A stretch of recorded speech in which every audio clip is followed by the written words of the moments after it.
4,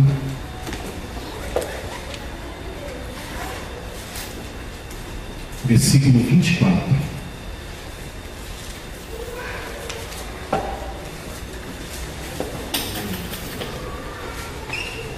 Agora vamos começar pelo 23.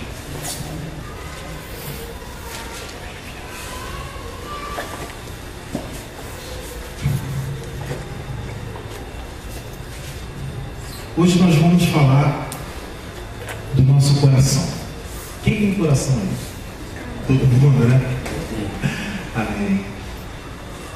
Só que o nosso coração, e que a palavra ela está sempre nos chamando a atenção para o nosso coração,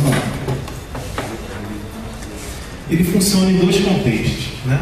O primeiro contexto é o coração que a gente chama do nosso corpo físico. É aquele coração que você está sentindo agora bater. É o coração que permite que você agora esteja respirando, esteja vivo, com energia, né? Então vamos ver aqui o que o Senhor fala sobre coração. O que Salomão fala? Salomão, um dos mais sábios homens que já passaram pela terra. Qual é o conselho, qual é a exortação paternal que ele dá sobre o nosso coração? Então no versículo 23 ele fala o seguinte: sobretudo, o que se deve guardar, guarda o coração, porque dele procedem as fontes da vida. Vamos ler junto de novo. Sobretudo, o que se deve guardar, guarda o coração, porque dele procedem as fontes da vida. Então, como eu estava falando, o coração é um músculo oco. Eu dei uma estudada no coração, que possui o quê? Os ventrículos e os atos, dois. Possui as artérias e as veias. As artérias saem do corpo. Tem algum médico aqui? Não.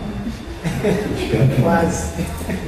Por favor, se eu estiver falando alguma coisa errada, não fale nada, depois fala.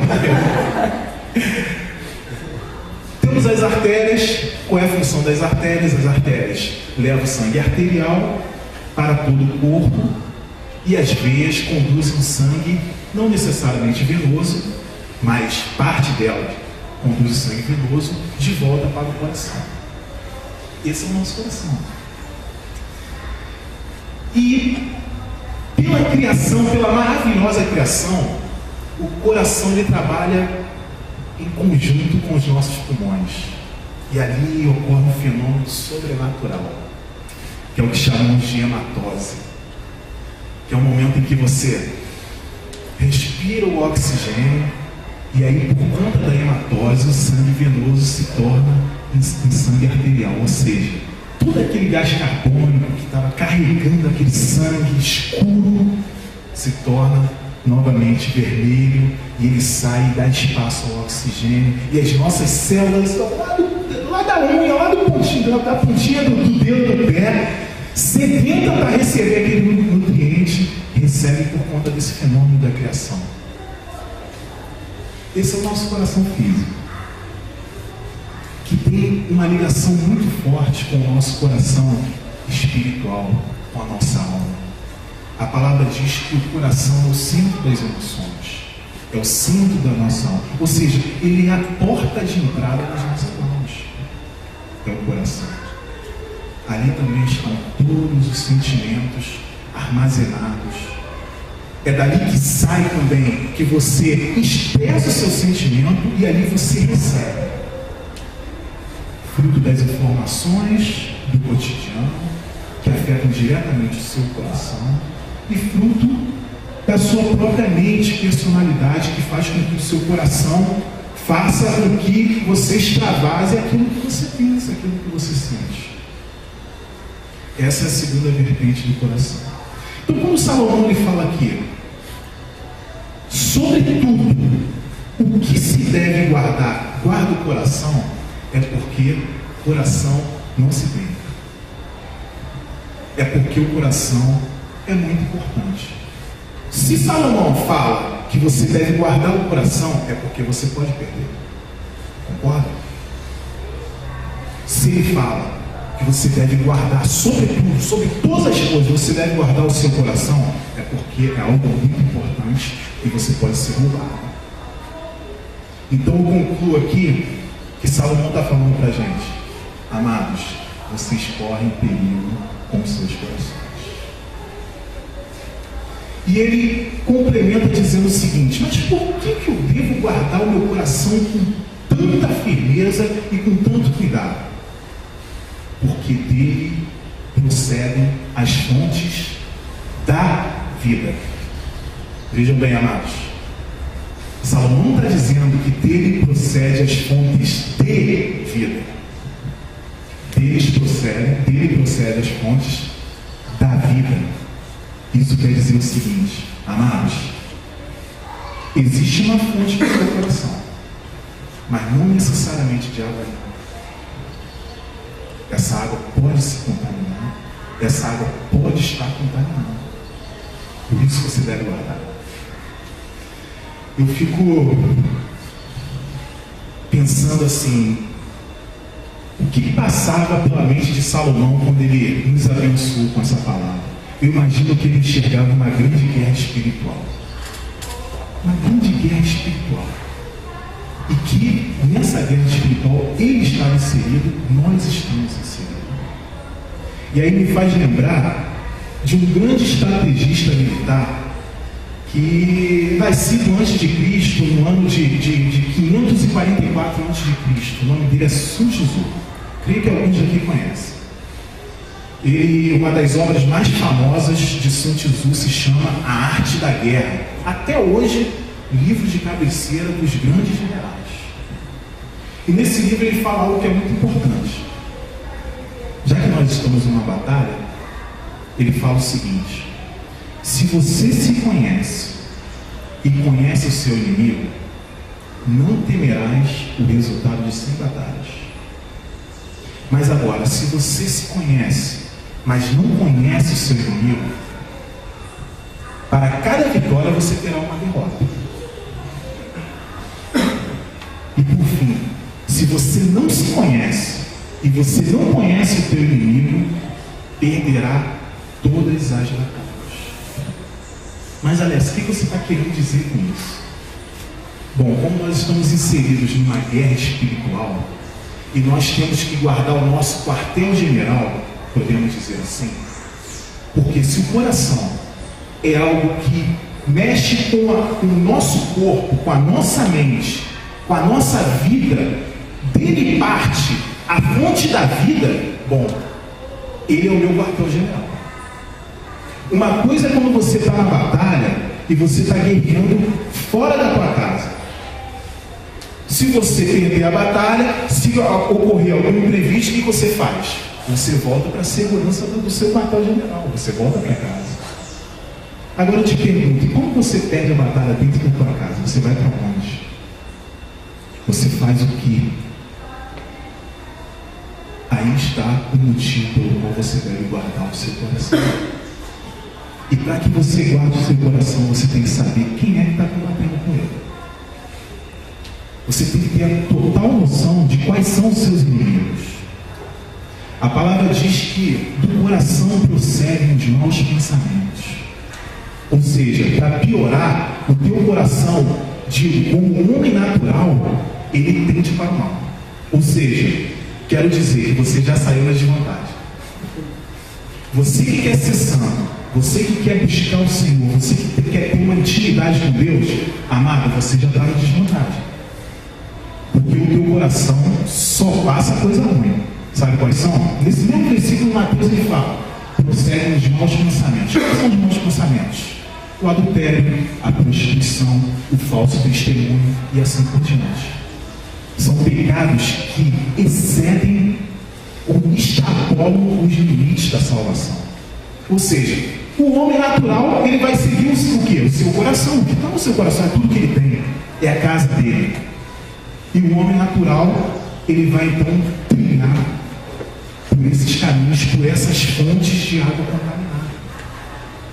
Mas, já sabendo disso, o que o nosso Deus faz?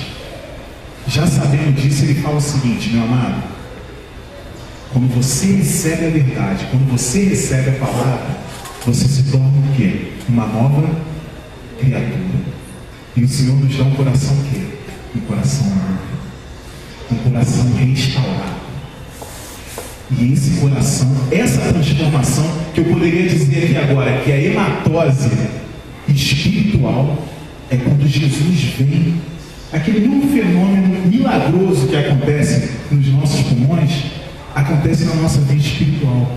Quando a palavra do Senhor, quando a verdade vem e tira tudo aquilo que é ruim e coloca os frutos do Espírito, que é a mansidão, a benignidade e assim por diante. Então, amados, estamos em meio a uma guerra e muitas vezes não percebemos. Há pouco tempo atrás, eu mandei até um e-mail para alguns irmãos, alguns devem ter recebido, não tenho e-mail de todos. Eu estava falando sobre o pastor Youssef. Não sei se todos chegaram a ver, tomaram conhecimento dessa notícia, mas o pastor Youssef é um irmão que, em meio ao islamismo e aquela ditadura eclesiástica do Irã, a verdade conseguiu entrar no coração dele. E ele falou assim: a partir de hoje eu vou descumprir uma lei que pode me levar à morte.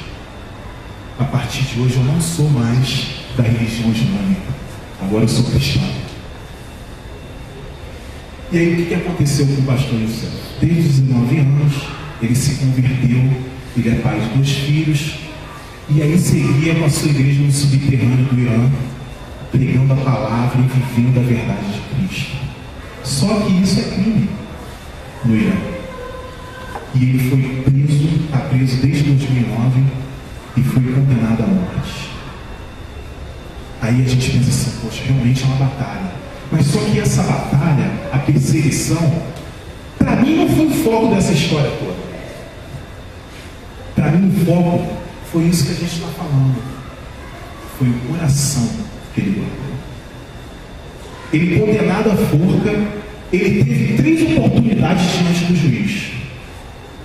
O juiz falava: ou você nega Cristo ou você vai para a forca. Porque para eles, você negar a fé islâmica é crime de apostasia. Você tem que ser da mesma religião que os seus antepassados. E ele, nas 3 vezes, quando ele recebeu a pergunta do juiz, falou: você nega Cristo? Você nega a religião cristã? Ele falou assim: eu negando a religião cristã, isso quer dizer que eu vou ter que voltar para o islamismo? Ele: obviamente. Eu falei: eu não quero saber. Ele falou: eu não quero voltar para essa blasfêmia. Por 3 vezes ele negou. Aí eu te pergunto, amado, de onde veio essa coragem? Será que o pastor Youssef estava interessado nos 15 minutos de fama dele? O que mais me impressiona e o que mais me assusta nessa história não é propriamente a perseguição. Porque, sinceramente, eu preferia que vivêssemos uma perseguição hoje. Eu, particularmente. Porque eu tenho certeza que eu seria um cristão muito melhor do que eu sou. A própria palavra fala: é melhor que você esteja numa casa de luto do que numa casa de festa. Porque na casa de festa está todo mundo ali descontraído, conversando, ninguém lembra de Deus, né? Mas na casa de luto é onde você vê como e onde terminam todas as coisas. E aí você pensa assim: eu tenho que cuidar da minha vida. Eu tenho uma vida, eu tenho um coração para cuidar. Mas, como eu disse, o que mais me assusta nessa história é a capacidade que o pastor Youssef teve de não pecar a preço de sangue, de resistir ao pecado a preço de sangue. Eu fico pensando assim, quando eu li essa reportagem, na mesma hora eu falei: Senhor, perdoa a minha vida, tenha misericórdia de mim. Porque por quantas vezes e por coisa boa eu neguei a Ti, e esse homem, ele está entregando a vida dele, a fidelidade dele para com Deus é muito maior que a própria vida dele. Eu fico olhando assim para os meus filhos, imaginando eu caminhando por uma forca e deixando minha esposa e meus filhos. Os filhos deles são um pouco maiores do que os meus. E eu caminhando por uma forca e deixando meus filhos desamparados num país que me odeia. E por tão pouco a gente nega Cristo.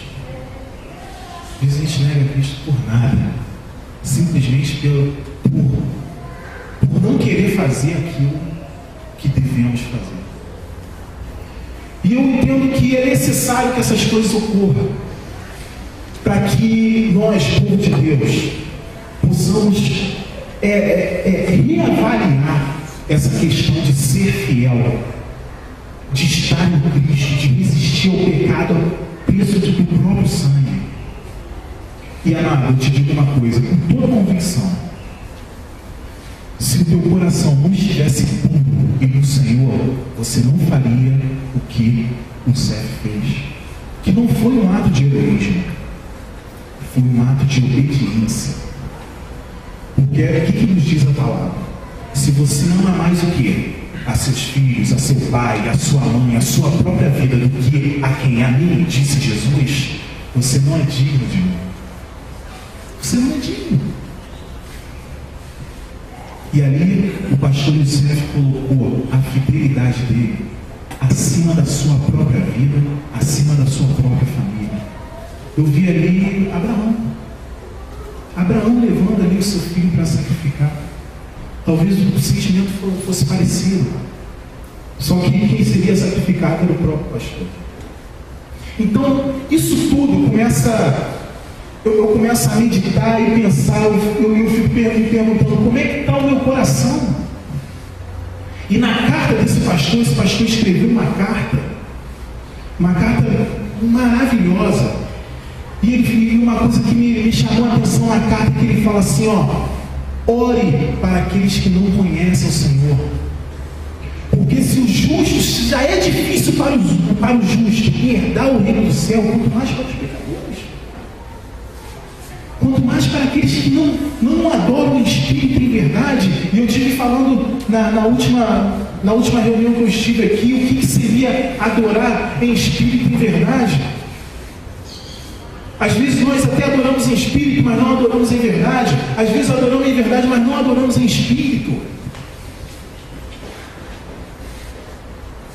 Não adianta você buscar o Senhor, buscar os dons do Espírito Santo, mas não andar na verdade.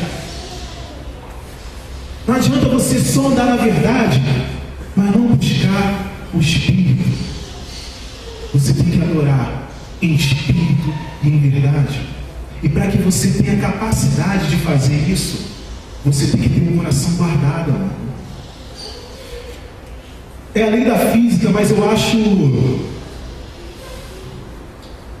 assim injusto.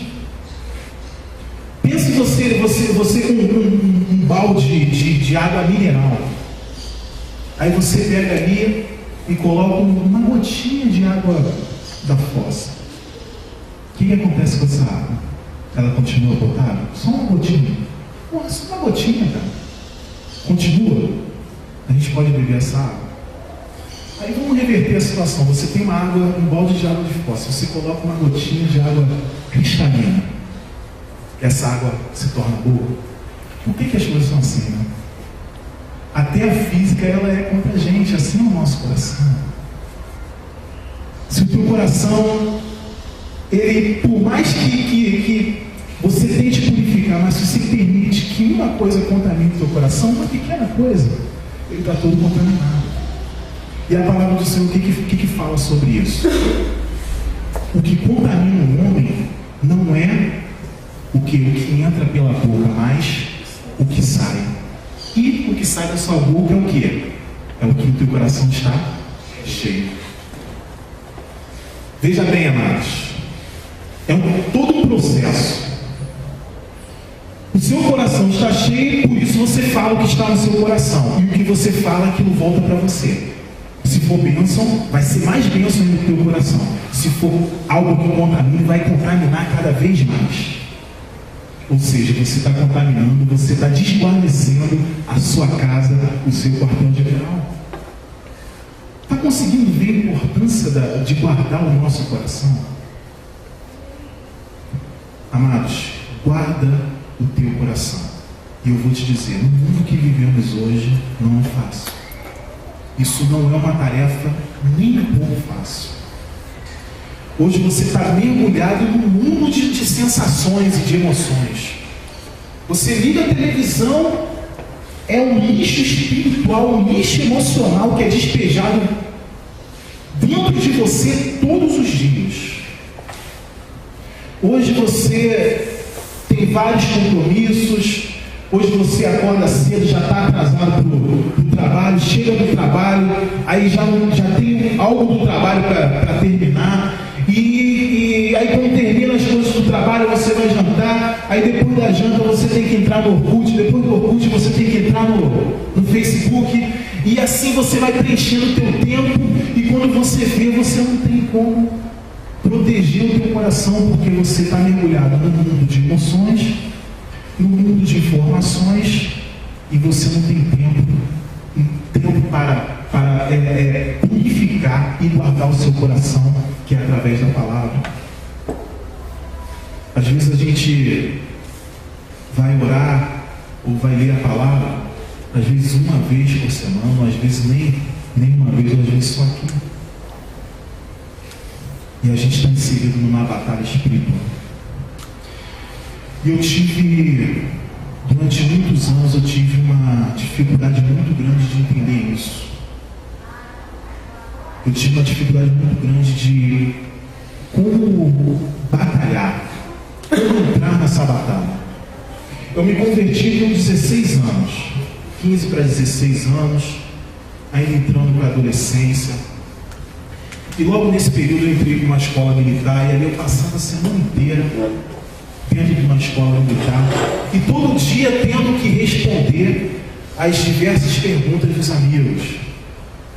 Pô, mas por que Cristo morreu? Ah, mas a Bíblia não é a palavra de Deus. Adão e Eva, tem a história da carochinha e outras coisas mais. E eu ali no Primeiro Amor, defendendo sempre o Evangelho, me desgastando sempre. E eu me lembro que um dia eu cansei. Eu cansei dessa história, porque por mais que eu tivesse a palavra, por mais que eu acreditasse no Senhor, aquilo ali não me trazia a alegria que eu esperava. E aí meus pais não eram evangélicos na ocasião, e eu pensava assim, poxa, a minha adolescência está passando, a minha juventude está passando, e será que eu estou fazendo a coisa certa? Ou seja, o meu coração, apesar de estar sendo preparado pelo Senhor, ainda não tinha sofrido aquela hematose espiritual. O Senhor ainda não tinha purificado o meu coração. Então, por mais que eu pensasse, por mais que eu defendesse o Evangelho e buscasse pensar diferente daqueles amigos da adolescência, da juventude, na verdade, em alguns momentos eu queria estar do lado deles, mas não poderia, porque eu não queria magoar o coração de Deus, eu não queria deixar de dar o testemunho. E teve um dia que eu cansei dessa história. Eu me lembro que eu estava numa viagem, e era uma viagem muito cansativa, no navio, e descemos num porto, acredito que foi o Espírito Santo, e isso para mim era um trauma, porque quando a gente chegava no porto, cada grupinho ia para o seu lado e eu ficava sozinho. Às vezes tinha um outro evangélico lá para a gente compartilhar, a gente ia para uma igreja, mas a maioria das vezes eu ficava sozinho. E o que aconteceu nesse dia? E aí, eu sozinho, fui para uma igreja, e me lembro que a igreja era extremamente tradicional, e não só por causa disso, o culto assim, não me acrescentou muito, e ali eu entrei quase em depressão, porque era algo que já vinha me incomodando há muito tempo. E eu voltei para o navio, dormi, e no dia seguinte a gente teve um churrasco do próprio navio. E eu fui para o churrasco lá, cheguei o pessoal lá, contando como é que foi a noitada, né? Acabou de falar aqui agora, como é que foi a noitada, ouvindo ali aquelas histórias. E aí eu caí em si. Eu falei assim: Senhor, não tenho me alegrado quando me dizem vamos à casa do Senhor. E a verdade é essa. Eu comecei a falar com Deus. Eu saí dali do contexto, fui para um cantinho e comecei a falar com Deus. Essa vida eu não quero. Estar aqui querendo estar lá, eu não quero. Eu não estou preparado para isso. Isso está me trazendo tristeza. Por que eu que sirva a Ti, eu que tento dar um testemunho, eu que tento buscar alegria na Tua palavra, eu estou aqui deprimido, estou triste, enquanto aqueles que não Te conhecem, que também não querem Te conhecer, estão festejando? Por que isso? É essa a proposta que Tu tem para mim? Se é essa a proposta, eu não quero. Eu quero ter uma vida livre, quero ter uma vida feliz e 100% do que eu estou fazendo, alegre, feliz, contente. Na verdade, se eu tenho Deus e eles não têm, era para eu estar regozijando aqui e eles tristes, vendo a diferença em mim.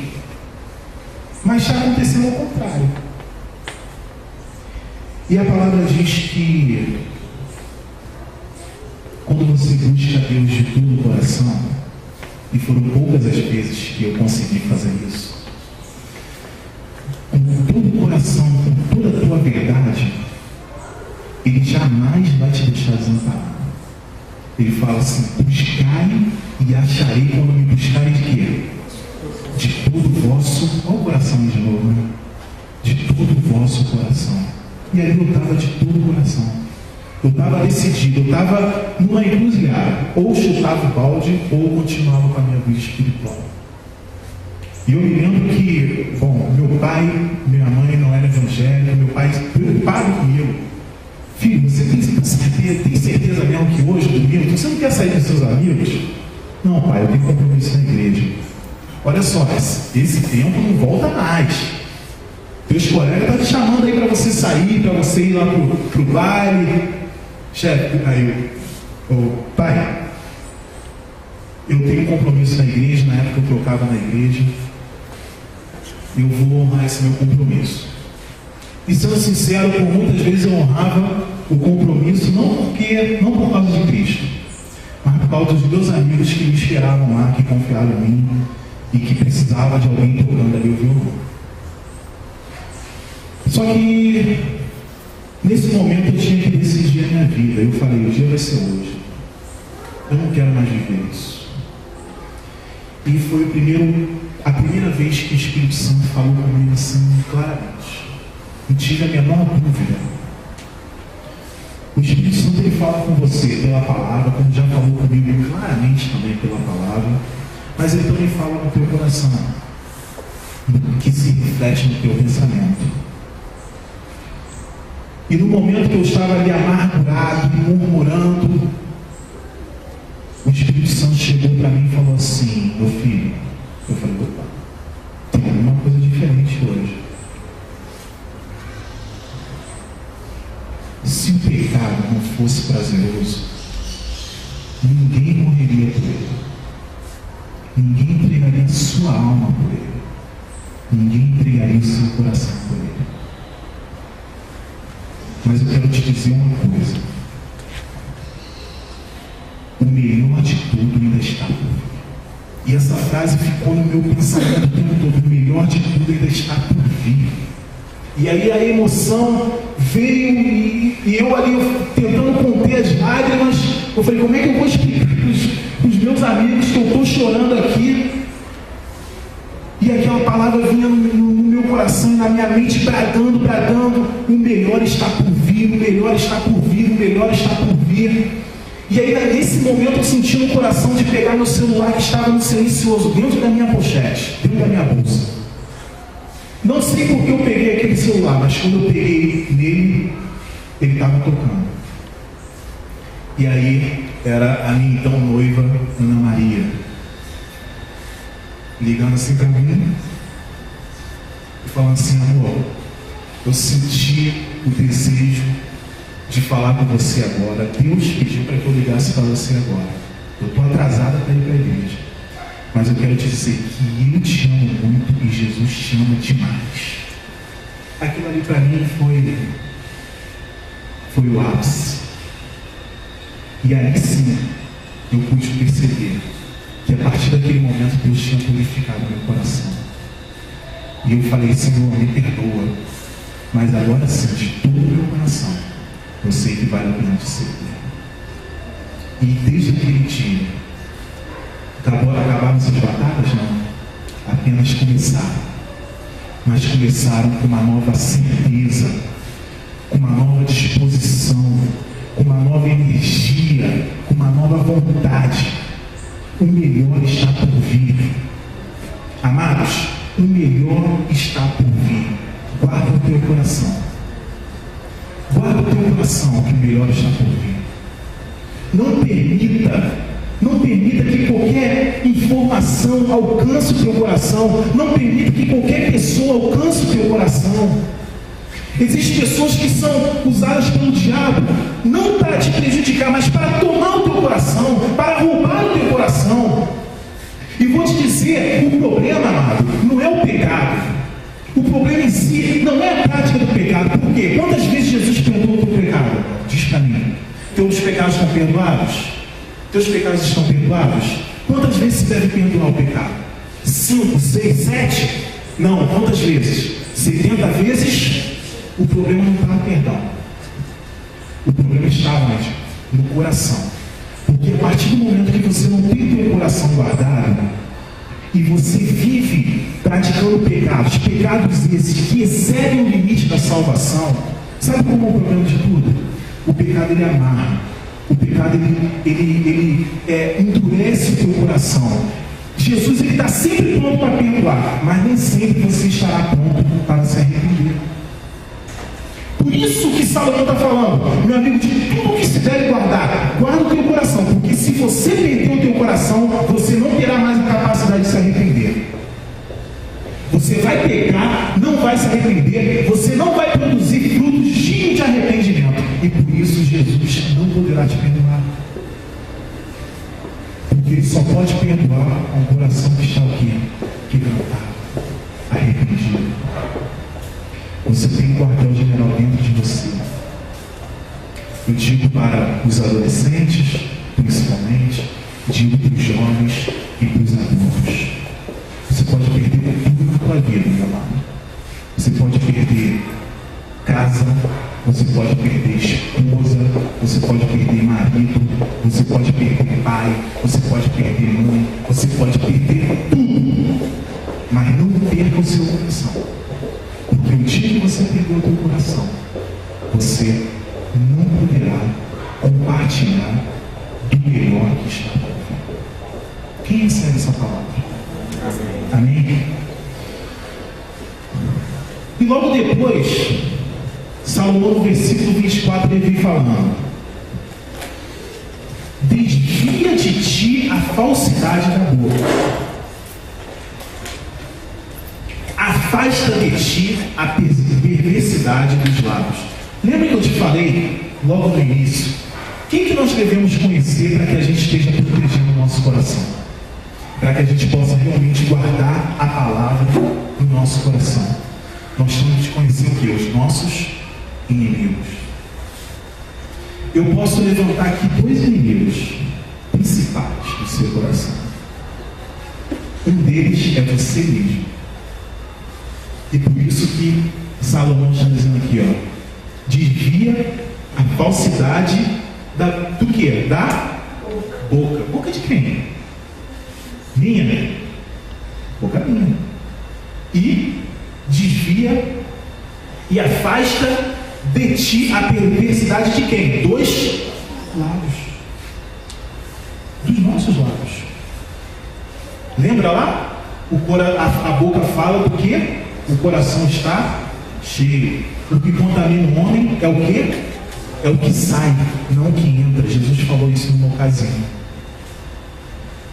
O que contamina o homem é o que sai da boca, não o que entra.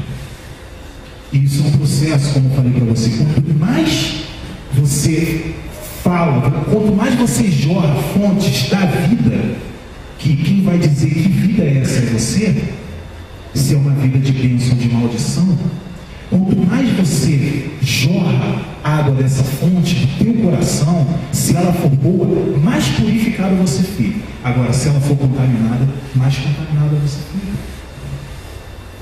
E logo depois ele fala: os teus olhos olhem direito e as tuas pálpebras diretamente diante de ti. O que a palavra fala sobre os nossos olhos, hein? Alguém lembra? Os nossos olhos são a candeia do quê? Do nosso corpo, da nossa alma. Se os seus olhos são luz, teu corpo terá luz. Se os seus olhos são trevas, teu corpo terá. E a palavra ainda fala o seguinte: como trevas serão. Porque se esse corpo que você está falando já conhece o Espírito do Senhor, já conhece a verdade, ele ainda acrescenta: quão trevas serão. É pior do que se você não conhecesse. Então, amado, eu já falei o inimigo aqui, que é a boca, que é a língua, que é inflamada pelo inferno. E o outro inimigo são os olhos. São os olhos. Dizem que os olhos é o espelho da alma. E aí Salomão continua: pondera a vereda dos teus pés, e todos os teus caminhos sejam retos. Está falando sobre a gente. Lâmpadas para os meus pés é a tua palavra. Então, será que eu estou andando no caminho correto? Não. Pô, meu amigo me convidou para fazer isso. Será que é isso? Jesus no meu lugar faria a mesma coisa? Será que eu estou cumprindo o mandamento do Senhor? Será que eu estou amando o meu próximo como a mim mesmo? Será que eu estou amando a Deus acima de todas as coisas? Pondera.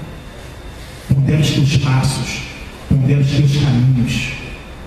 De forma que eles sejam sempre retos. E por fim ele fala: não declines nem para a direita, nem para a esquerda. Retira o teu pé do mal. Não tenha dúvida. Não seja como as ondas do mar, que são impelidas pelo vento. Para onde o vento sopra, a onda está indo. Se sopra para cá, vem para cá. Se sopra para lá, vai para lá. Às vezes a gente vê cristão com vida espiritual assim. Onde está descendo fogo, é ali que eu tenho que estar. Mas ele mesmo não se purifica. Amados, as bênçãos do Senhor está para quem busca, está para quem quer.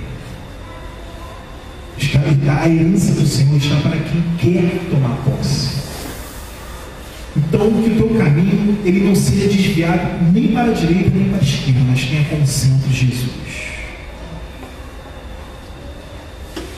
Eu queria que você estivesse recebendo essa palavra. Você tem dois inimigos dois principais inimigos que você tem que lutar. O primeiro inimigo é você. E o segundo inimigo é o nosso inimigo, o inimigo de nossas almas, é o diabo. Por isso que eu digo, é mais difícil você viver no mundo, no país que vivemos aqui, em que tudo é excessivamente liberado, do que de repente no país aqui você sofre perseguição. Porque quando é tudo muito liberado, as coisas parecem que são normais. E é muito fácil você tomar a forma do mundo. Você às vezes toma forma sem saber. E às vezes o teu coração é roubado sem que você saiba.